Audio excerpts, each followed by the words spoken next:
Tua Gampat semua ready. Assalamualaikum warahmatullahi wabarakatuh. Kembali lagi bersama saya Arijono di podcast Arijono. Di sini kita akan membahas berbagai macam problem yang ada di dunia, dan saat ini kita akan membahas problema yang sedang hot-hotnya, yaitu tentang pemuda. Nah, sekarang ada tamu nih, kita kenalan dulu ya. Dengan siapa?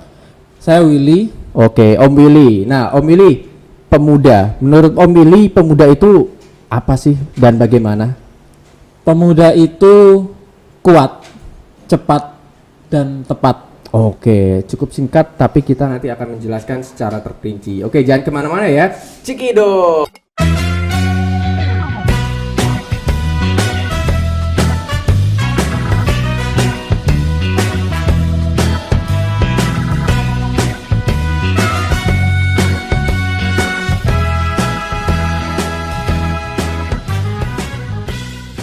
Kembali lagi ya bersama saya di sini di podcast Arijono. Sudah ada rekan saya, ada Om Willy di sini yang akan membahas tentang pemuda. Oke, Om Willy, tadi kan kita sudah menerangkan nih, pemuda itu kan, kata Om Willy itu kan kuat ya, kuat. Ya. Terus apa tadi? Cepat. Nah, kira-kira pemuda Indonesia sekarang ini di zaman milenial saat ini itu bagaimana? Apakah benar-benar kuat, tepat, atau mungkin sukanya itu main game? Pemuda Indonesia itu ketiganya, tapi ditambahin kata tidak. Kok bisa? Tidak kuat, tidak cepat, dan tidak tepat. Kok bisa? Kalau kita belajar nih soal sejarah, Mas Jono, jangan jauh-jauh lah ya, sejarah Islam kayaknya ketinggian. Kita mundur 70 sekian tahun lah di kemerdekaan RI. Mereka yang sudah usia muda ya, di bawah 40, mereka sudah selesai dalam memikirkan hal-hal pribadi. Mereka lebih jauh mikirnya, memikirkan tentang kesejahteraan umat, kemudian gimana caranya Indonesia yang sedang dijajah pada saat itu, gimana sih caranya bebas. Itu kegelisahan mereka. Di sana ada merdeka ya. Di sana ada Jenderal Sudirman yang masih muda, sudah bisa jadi panglima pada saat itu. Adapun sekarang ada juga kok orang-orang muda, tapi mungkin belum nasionalismenya masih dipertanyakan mungkin ya. Nah, coba kita lihat kebanyakan anak muda nih. Apa sih yang udah dicapai di usia 20-an anak muda zaman sekarang? Kalau saya sih biasanya itu main game online mungkin. Nah, itulah ternyata bukan merendahkan apapun sih sebenarnya. Ternyata sangat sederhana gitu loh. Karena mestinya anak muda itu kan tadi saya bilang kuat, cepat, dan tepat. Yeah. Nah, usia muda adalah usia di antara dua kelemahan, di antara tua sama anak-anak. Kalau anak-anak ya memang kuat, tapi mereka tidak sekuat anak muda. Orang tua juga gitu, emang pengalamannya gede, pengalamannya banyak, luar biasa, tapi nggak sekuat pemuda. Waktunya nggak seluang mereka, pikirannya tidak setajam anak muda. Kuat, cepat, dan tepat, itulah anak muda. Jadi kira-kira apa sih yang harus dilakukan pemuda saat ini agar benar-benar bisa seperti yang Om Willy katakan tadi? Itu kira-kira apa yang harus dilakukan? Yang pertama, mungkin kalau saya pribadi itu tahu diri, Mas Ari. Tahu diri itu, kita tuh kalau bisa nih ya, kita tuh ngerti kita itu siapa. Kita itu dilahirkan di keluarga seperti apa. Kemudian saya sejak kecil hingga usia 20-an itu apa saja yang udah kita peroleh gitu loh. Nah, dengan apa yang udah kita punya sekarang, kemudian kita ngerti posisi kita di mana nih. Nah, disitulah kita bakal ngerti kita harus ngapain. Karena kalau ditanya kita harus ngapain sih jadi anak muda, nggak bisa saklek, nggak bisa satu jawaban gitu loh. Karena anak-anak muda semuanya itu punya latar belakang masing-masing lah. Kayak katakanlah Mas Ari lahir di Jakarta, kemudian dilahirkan dengan orang tua dengan latar belakang seperti itu. Sama saya nih misalnya, itu yang nggak bisa disamakan. Mas Willy harus A dan Mas Jono harus A, nggak bisa. Jadi pemuda itu setidaknya harus punya tujuan ya. dalam hidup ya. Tujuan pastilah. Nah, jadi harus punya tujuan agar apa ya? Agar setidaknya tuh mereka itu memiliki hal yang positif untuk ke depan, untuk bangsa, untuk agamanya, agar mereka itu mempunyai cita-cita dan bisa berjuang dengan cara sesuai zaman yang saat ini ya, seperti itu. Ciri-ciri terbesarnya Mas Jono adalah sudah selesai dalam urusan pribadi. Masalah pribadi. Nah, contoh nih kalau anak zaman sekarang kita bisa lihat langsung kan di status Facebook atau apapun. Mereka urusan pacaran aja mereka nangis, mereka galau gitu loh. Perkara putus cinta dan lain-lain itu mereka galau. Kan galaunya nggak keren banget gitu Mas Ari. Apa ya? Terlalu sederhana gitu loh. Itu satu masalah apa ya? Sesuatu yang sebenarnya nggak penting banget ya pacaran. Atau itu mungkin ya. masalah ini saling bully teman. Gitu Sebenarnya anak muda yang apa ya, yang patriot, nasionalis, yang kuat, yang cepat, yang tepat gitu ya. Itu udah selesai dengan hal-hal yang seperti itu gitu. Harus berpikir yang lebih luas lagi ya. Ya, kayak misal yang kedua Mas Ari, masalah cari kerjaan, cari nafkah ya. Anak muda mestinya nggak bingung dengan hal yang seperti itu. Perkara cari duit mestinya anak muda dengan kekuatan yang super power ini selesai lah mestinya. Itu sih.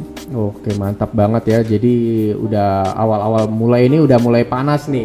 Pemilih sebelum kita memanaskan cerita kita kali ini, bagaimana kalau kita minum kopi dulu di obrolan warung kopi ya. Oke, jangan lupa bismillah. Bismillah. Oke.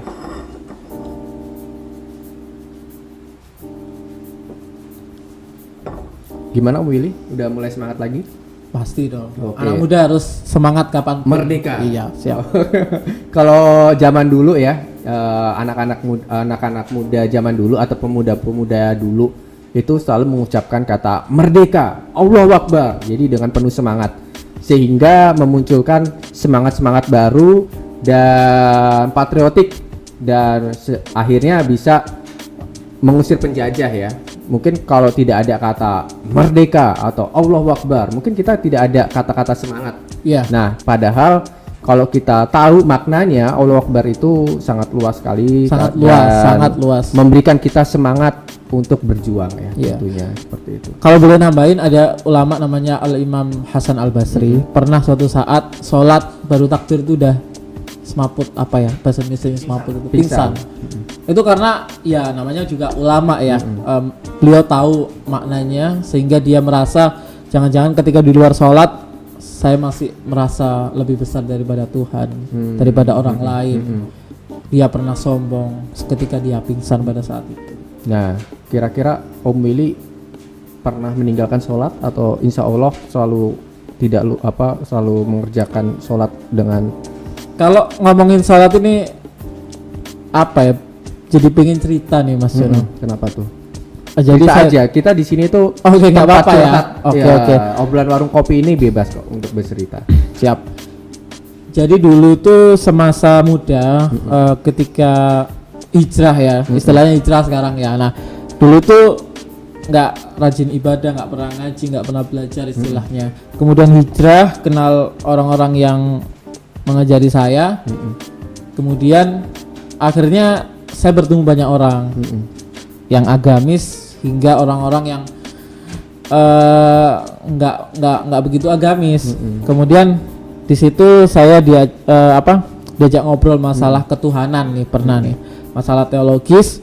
Dia membawa referensi sosialisme seperti Karl Marx, Marxisme dan lain sebagainya. Akhirnya bagi saya yang anak muda, hal yang baru toh, itu tertarik.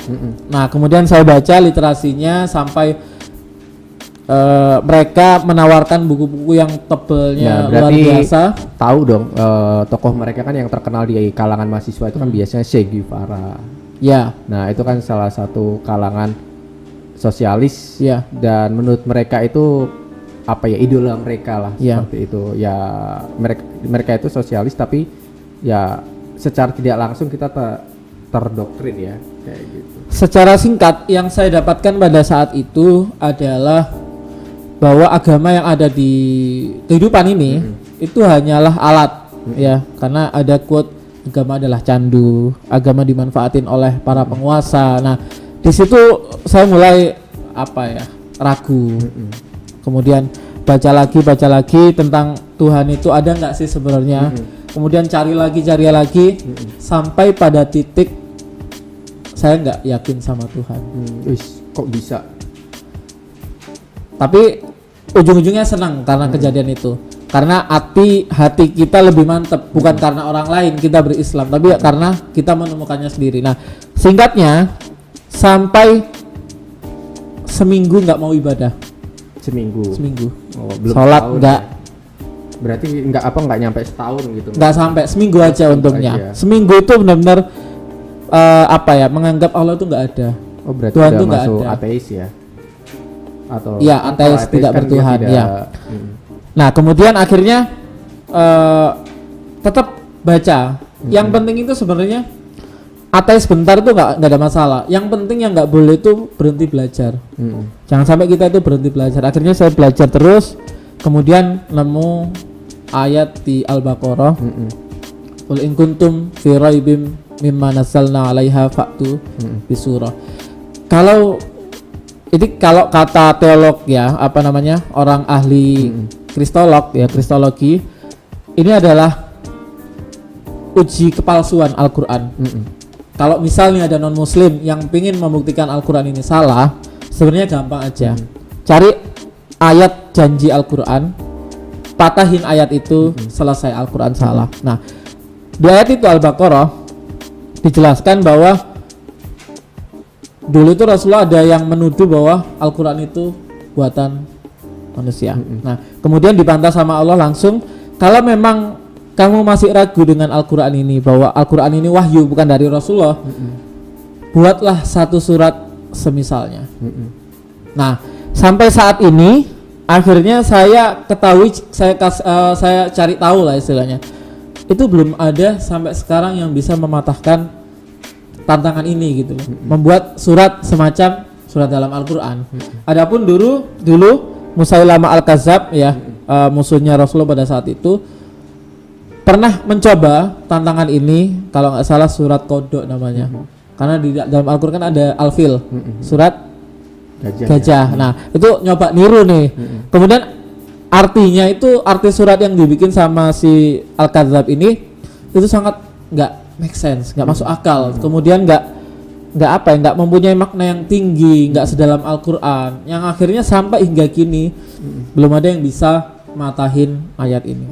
Dan disitulah saya yakin Tuhan itu ada, Rasulullah itu Nabi yang terakhir. Alhamdulillah ya. Alhamdulillah. Dan alhamdulillah salat lagi Mas. Alhamdulillah, semoga bisa istiqomah dan setidaknya terus bisa menginspirasi untuk kita, khususnya kalangan kaum muda. Tapi terima kasihnya, saya senangnya dengan kejadian tersebut itu tadi saya berislam itu benar-benar bukan karena orang lain gitu loh. Itu yang paling saya rasakan kenikmatannya.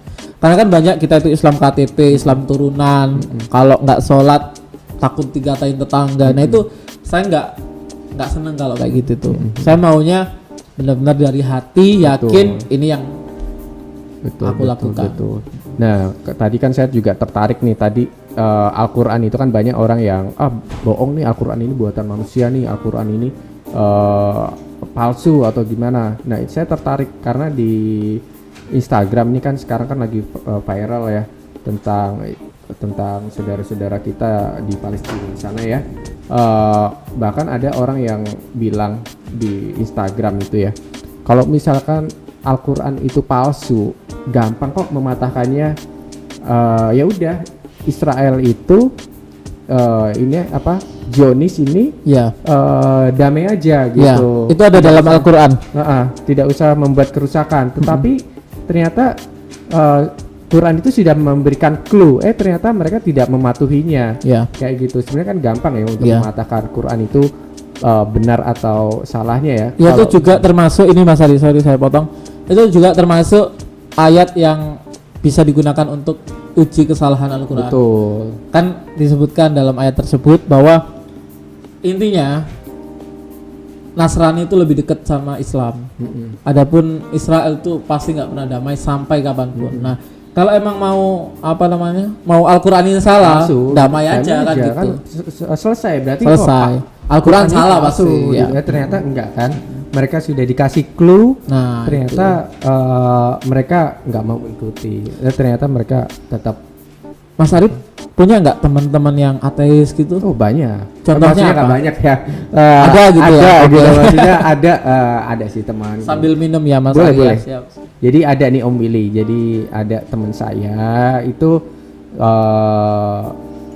istilahnya itu satu kerjaan itu ya sebenarnya sih beliau ini apa ya, lulusan pesantren juga kurang lebihnya 6 tahun, tetapi beliau ini masih belum percaya, masih belum ya, saya bilangnya masih belum. Mudah-mudahan nanti setelah nonton podcast ini mudah-mudahan Amin. bisa berubah gitu. Untuk sementara teman saya ini masih belum, karena apa ya, itu tadi yang seperti Om Willy bilang itu kalau apa Quran ini palsu atau Nabi Muhammad ini kenapa sih yang apa nggak ada saksinya saat Quran itu diturunkan, wahyu ini diturunkan ke Rasulullah ini, nggak ada saksinya. Jadi apa buktinya mana gitu. Jadi ya apa ya, walaupun sudah dijelaskan Quran ini keasliannya, misalkan seperti ada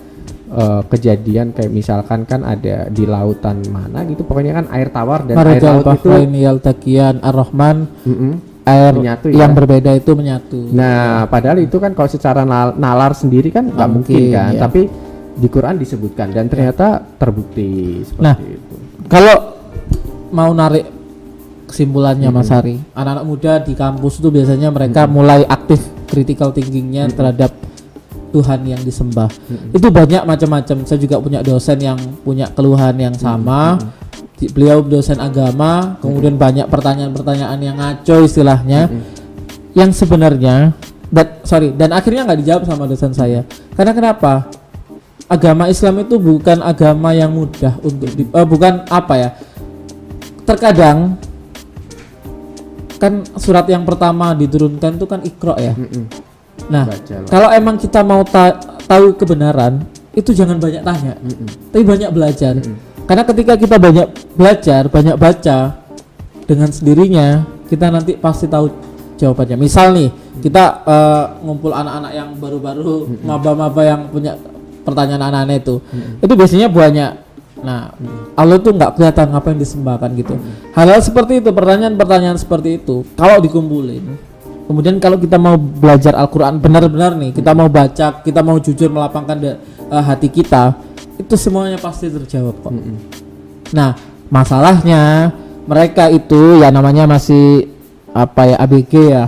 Mereka itu kayak seakan-akan bangga kalau punya pertanyaan yang kritis. Sebenarnya pertanyaan bodoh menurut saya itu. Betul. Karena mereka bertanya tanpa belajar dulu gitu loh. Itu sih kuncinya, itu Iqra dulu lah Ya, gitu loh. baca ya. Jadi kita tuh jangan terlalu banyak bertanya, yang penting tuh kita setidaknya belajar dan baca. Iya. Seperti itu. Apalagi Mas, kita sekarang kan banyak orang lihat apa sosmed itu kan sangat ngefek ya. Mereka jadi males baca gitu loh. Mereka mengandalkan audio dan video gitu loh, lebih nonton podcast yang sumbernya nggak jelas. Padahal ilmu itu ada di Iqra, membaca buku. Betul. Oke, mantap banget nih Om Willy. Kalau dulu nih, kalau saya baca nih dalam sejarah, itu perjuangan bangsa ini kan kalau tanpa kita dilandasi dengan agama ya, mungkin bangsa ini ya mungkin tidak ada. Karena kan dulu pendahulu-pendahulu kita itu saat berjuang itu selalu nasionalismenya itu selalu dilandaskan dengan agama. Contohnya itu dengan mengucapkan takbir.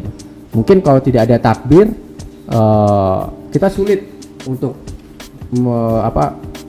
meraih kemenangan dalam penjajahan. Nah, kira-kira ada ini enggak, ada apa istilahnya pesan untuk para kaum muda nih biar bisa menumbuhkan semangat nasionalisme dan agamanya? Oke. Karena kita sedang apa ya, di tengah-tengah konflik, bukan di tengah-tengah konflik ya.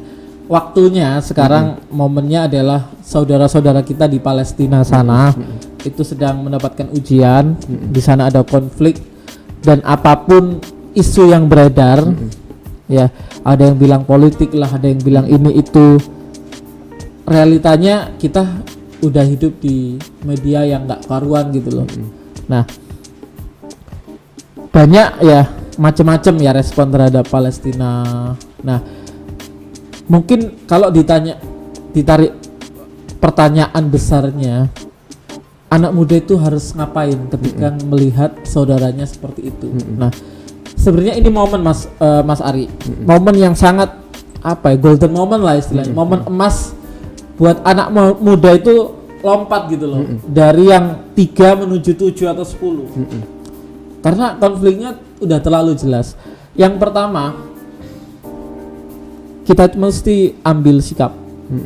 Ambil sikap itu sebenarnya kalau ada masalah ya di umat Islam, saudara-saudara kita, bahkan ada yang bilang nggak perlu menjadi Islam, nggak perlu menjadi Muslim untuk bantu Palestina, cukup menjadi manusia, kita mesti bantu Palestina. Nah, kita mesti ambil sikap terhadap kezaliman apapun itu. Ambil sikapnya itu harus jelas ya. B B. B. Boleh abu-abu ya. Gak boleh abu-abu. Boleh memihak ya. A atau dan itu B. ciri-ciri anak muda. Anak muda yang abu-abu itu apa ya? Terlihat nggak punya tujuan. Iya, nggak punya sikap lah istilahnya. Nggak punya sikap gitu loh. Nah, karena dikisahkan ketika Nabiullah Ibrahim dibakar oleh Raja Namrud pada saat itu dengan api yang besar, itu ada semut dan cicak.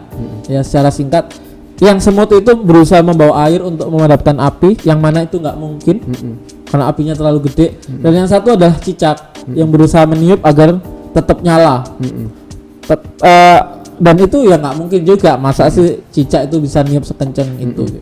Nah, ibrahnya adalah mungkin kita di sini di Indonesia, kita anak-anak muda yang kita tahu lah, kita ekonomi sedang diuji. Kemudian bukannya ekonomi kita sedang meroket? Enggak ya? Allah alam, nggak mau bahas itu Mas. Oke. Iya, terlalu ini ya. Nanti khawatir podcastnya Mas Arijono di ban nanti. Nah, itu apapun, sebesar apapun yang kita bisa, apapun yang kita miliki, kita harus berpihak. Minimal sosmed lah ya. Kita status kita digunakan untuk mendukung mereka secara opini, dan itu semuanya bakal dihisap sama Allah gitu loh. Wahai Mas Ari misalnya, dulu kamu di dunia melihat secara terang-terangan Palestina dizolimi, ya. Apa yang kamu perbuat? Nah, ternyata Mas Ari nauzubillah nih, malah manas-manasi gitu loh.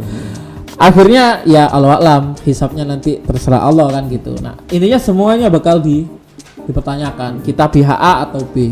Harus jelas. Meskipun apa yang kita punya, misal kita punya sosmed yaitu. Kemudian kita misal seorang pemimpin daerah, pemimpin umat, ya kita kerahkan apa yang kita punya. Nah, yang kedua selain kita harus bersikap Mas Ari. Setahu saya kalau misal memang kita itu punya cita-cita bersama nih, cita-cita jama'i atau cita-cita sekelompok, sekaum, seumat lah istilahnya. Yang pertama harus dilakukan adalah memperbaiki keturunan. Kalau misalnya konflik Palestina nih ya, kalau dengan kondisi anak muda yang sekarang yang sukanya main Mobile Legend, intinya apa ya, banyak santai-santainya lah, itu kayaknya nggak bisa deh. Maksudnya memberikan, masih belum lah. Iya, masih sangat jauh. Nah, apa yang bisa kita lakukan sekarang yaitu memperbaiki keturunan. Dan memperbaiki keturunan itu dimulai dari diri sendiri, bukan keluarga. Diri sendiri dulu. Mas Ari cita-citanya di depan anaknya apa? Kan pasti seorang ayah itu ingin menjadi idola bagi anaknya, benar kan? Ada nggak ayah yang nggak pingin hal itu? Nggak ada kayaknya. Nggak ada. Nah, itu pun di samping uang, kendaraan apa yang kita miliki, yang paling diinginkan seorang ayah adalah menjadi idolanya anaknya sendiri. Nah, gimana caranya mencapai itu? Ya kita harus memperbaiki diri, belajar terus menerus. Kalau misal kan banyak yang main game nih anak muda, apakah kalau ditanya nih, apakah main game itu haram? Menurut saya enggak, karena itu hiburan. Siapa tahu nanti dengan main game kita bisa mendapat ide untuk strategi perang kan. Menurut saya enggak apple to apple sih menurut saya. Nah, menurut saya enggak ada masalah dengan game. Tapi yang saya rasakan selama ini bukan dalil atau apa. Kalau kita sudah main game, berarti kita kurang sibuk. Berarti waktu luang kita itu terlalu banyak. Nah, ini nggak boleh anak muda seperti ini menurut saya. Kalau sudah berpikiran untuk, bukan berpikiran oke lah. Kalau sudah fit ya masuk main game ya katakanlah, ketahuilah bahwa saat itu kita kurang sibuk. Dan anak muda nggak boleh nggak sibuk. Wajib belajar, wajib ngerintis usaha, ngerintis bisnis, ngerintis podcastnya Mas Ari. Ya, itu salah satu lah ya. Membuat suatu hal yang positif ya. Ya, membuat kegiatan-kegiatan positif. Itu harus anak muda. Kalau bukan anak muda siapa lagi? Kan gitu. Nah, itu ketika kita ingin memperbaiki keturunan. Nah, kalau ngomongin Al-Aqsa nih Mas Ari. Dulu itu ada namanya Muhammad Al-Fatih. Nah, Muhammad Al-Fatih itu mau numbangkan Konstantinopel pada saat itu. Saya yakin Mas Ari tahu lah ya sejarahnya ya. Nah, penaklukan Konstantinopel itu enggak 1 tahun 2 tahun, tapi ratusan tahun. Dan itu dari keturunan satu ke keturunan yang lain hingga keturunan Muhammad Al-Fatih tersebut. Enggak bisa langsung. Nah, inilah ketika kita melihat peradaban saat ini. Nah, mestinya kita nggak bisa melihat satu sisi. Kayak misal nih, ketika mata kita ditujukan, nggak didekatkan banget ke nomor ini, kita bakal melihat nomor ini aja. Tapi kalau kita mundur dikit, kita akan melihat hal-hal yang lebih luas. Nah, kalau kita lihat sejarah Muhammad Al-Fatih, mereka nggak sekali 2 kali mencoba untuk penaklukan itu.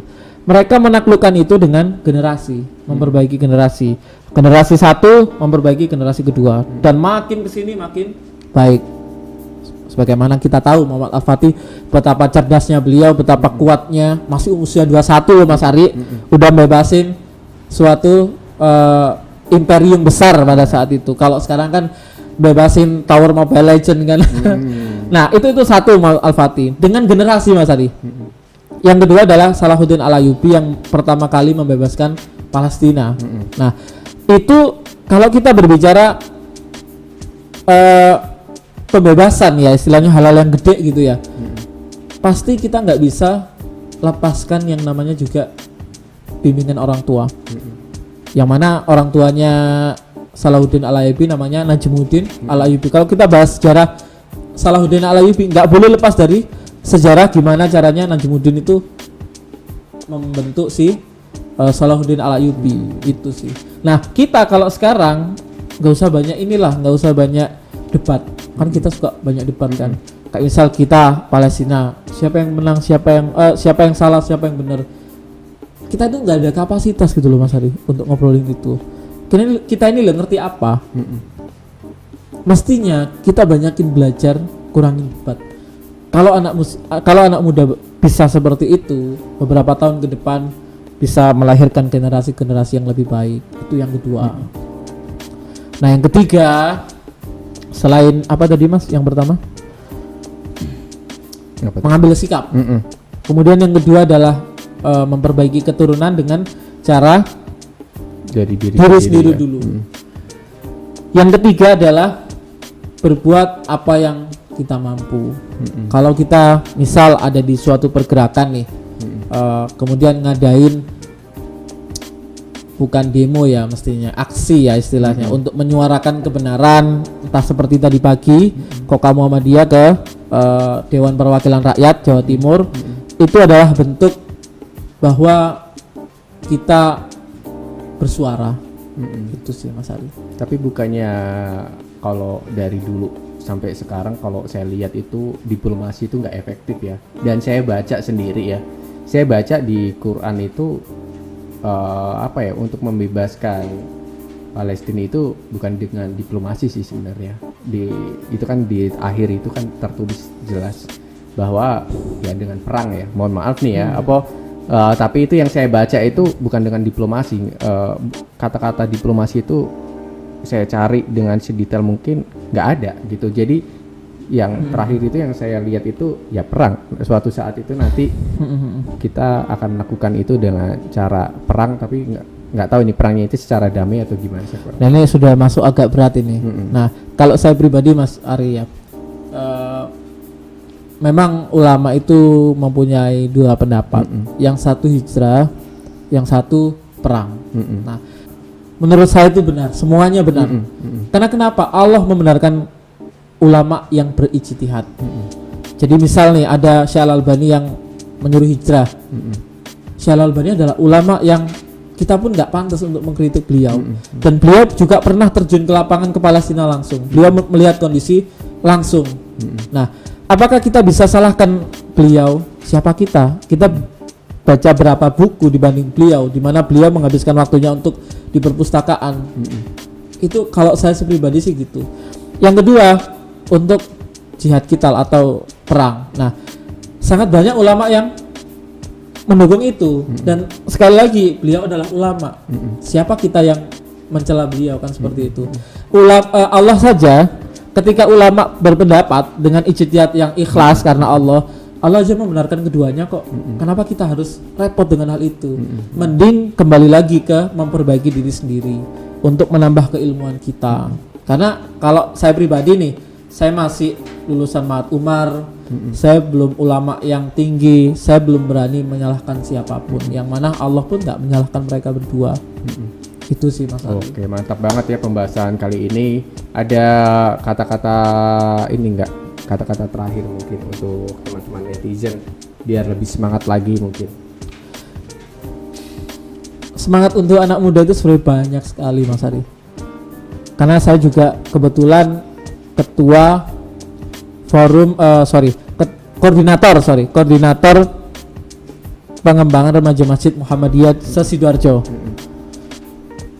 Saya juga melihat realitas anak-anak muda. Intinya manfaatkan waktu. Karena waktunya anak muda itu nggak bisa dikembalikan gitu loh. Kalau kata Mas Ogut, muda cuma sekali. Oke. Tahu Mas Ogut ya? Mas Ogut itu yang punya podcast Muda Cuma Sekali. Oke, nanti saya coba. Oke, silakan. Oke, saya masih kurang ini ya. Oke, nggak apa-apa. Pokoknya anak muda harus memanfaatkan waktu. Dan itu ini ya penjelasannya sebenarnya apa ya? Luas sekali. Memanfaatkan waktu itu sangat luas. Tapi ya karena waktunya tidak nutut, dari saya manfaatkan waktu. Oke, terima kasih untuk Om Willy atas waktunya sudah mau berkunjung di podcast yang masih terus berkembang ini. Mudah-mudahan bisa menginspirasi untuk kita semuanya di sini dan bisa berkah ya untuk semuanya yang menonton podcast Ari Jono ini. Terima kasih sekali lagi, dan untuk teman-teman yang melihat podcast ini jangan lupa untuk like, komen, dan subscribe ya. Tombol merah ya. Betul. Loncengnya juga. Dan yang ingin memberikan atau ingin sponsor juga boleh. Oke, ini belum ada sponsornya. Belum ada. Misal nih, ini kopi bunga. Bismillahirrahmanirrahim. Wow, enak banget. Nah, jadi seperti itu. Betul. Tapi khususnya untuk UMKM. UMKM ya. Jadi untuk UMKM yang ingin sponsor juga saya persilakan. Siap. Oke, terima kasih sekali lagi. Dan untuk teman-teman saya ucapkan terima kasih juga. Dan akhir kata, assalamualaikum warahmatullahi wabarakatuh.